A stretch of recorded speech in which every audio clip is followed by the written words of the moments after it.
Oke, assalamualaikum warahmatullahi wabarakatuh. Kembali lagi bersama saya Yuyun Tita Wael. Nah, jadi kali di sini saya akan menjelaskan tentang sistem operasi mengenai status proses. Nah, status proses. Nah, ada konsep kerja proses dan thread atau sistem operasi. Nah, proses adalah konsep pokok dari sistem operasi.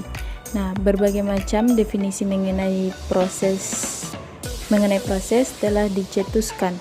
Secara sederhana, proses adalah sebuah program yang dieksekusi dan proses merupakan unit kerja terkecil yang secara individu memiliki sumber daya dan dijadwalkan sistem operasi. Nah, sistem operasi mengelola semua proses di sistem dan mengalokasikan sumber daya ke proses sesuai kebutuhan. Kemudian, secara formal, proses adalah program dalam eksekusi. Jadi, suatu proses itu adalah lebih dari kode program di mana kadang kala dikenal sebagai bagian tulisan. Nah, proses juga termaksud aktivitas yang sedang terjadi sebagaimana digambarkan oleh nilai pada program counter dan isi dari daftar atau prosesor register. Nah, suatu proses umumnya juga termaksud proses stack yang berisikan data temporer seperti parameter metode, address yang kembali, dan variabel lokal, dan sebuah data section yang berisikan variabel global. Kemudian masuk pada status proses. Nah, proses yang dieksekusi mempunyai 5 status yang terdiri dari yaitu A. New atau pembukaan suatu proses. Kemudian B yaitu running. Nah, running atau instruksi yang sedang dieksekusi. Kemudian yang C, waiting atau proses menunggu untuk beberapa event yang terjadi. Kemudian D, ready atau proses menunggu untuk dialirkan ke dalam proses atau prosesor. Kemudian E yaitu terminated atau proses telah selesai dieksekusi. Nah, di sampingnya bisa kita lihat gambarnya, yaitu gambar diagram status proses. Nah, kemudian proses control block atau PCB. Nah, setiap proses digambarkan dalam sistem operasi oleh sebuah proses control block atau PCB. Nah, juga disebut sebuah control block. PCB berisikan banyak bagian dari informasi yang berhubungan dalam sebuah proses yang spesifik. Kemudian termaksud hal-hal di bawah ini, yaitu ada status proses, kemudian program counter, kemudian CPU register, kemudian informasi manajemen memori. Kita lanjut. Nah, PCB hanya berfungsi sebagai tempat penyimpanan informasi yang dapat bervariasi dari proses yang satu dengan proses yang lain. Nah, bisa kita lihat gambar dari diagram PCB tersebut. Nah, yaitu ada pointer, proses state, kemudian masuk ke proses number, kemudian proses counter, kemudian masuk ke proses register, kemudian memory limits, kemudian masuk di list of open files. Nah, kemudian thread adalah merupakan sebuah program yang mengeksekusi thread tunggal. Nah, kendali thread tunggal ini hanya memungkinkan proses untuk menjalankan satu tugas pada satu waktu. Nah, banyak sistem operasi modern telah memiliki konsep yang dikembangkan agar memungkinkan sebuah proses untuk mengeksekusi multi-threads.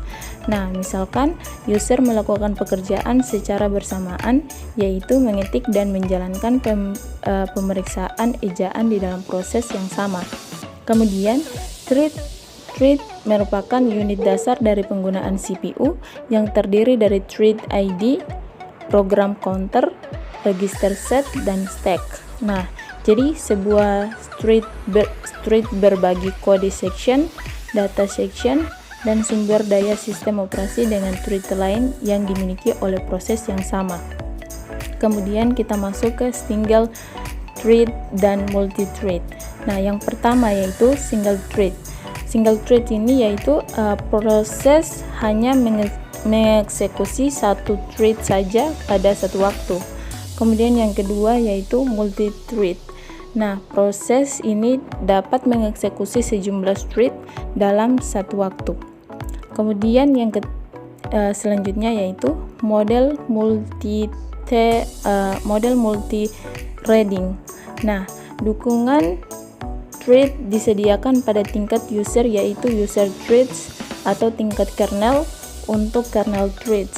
User threads disediakan oleh kernel dan diatur tanpa dukungan kernel. Sedangkan kernel threads didukung dan diatur secara langsung oleh sistem operasi.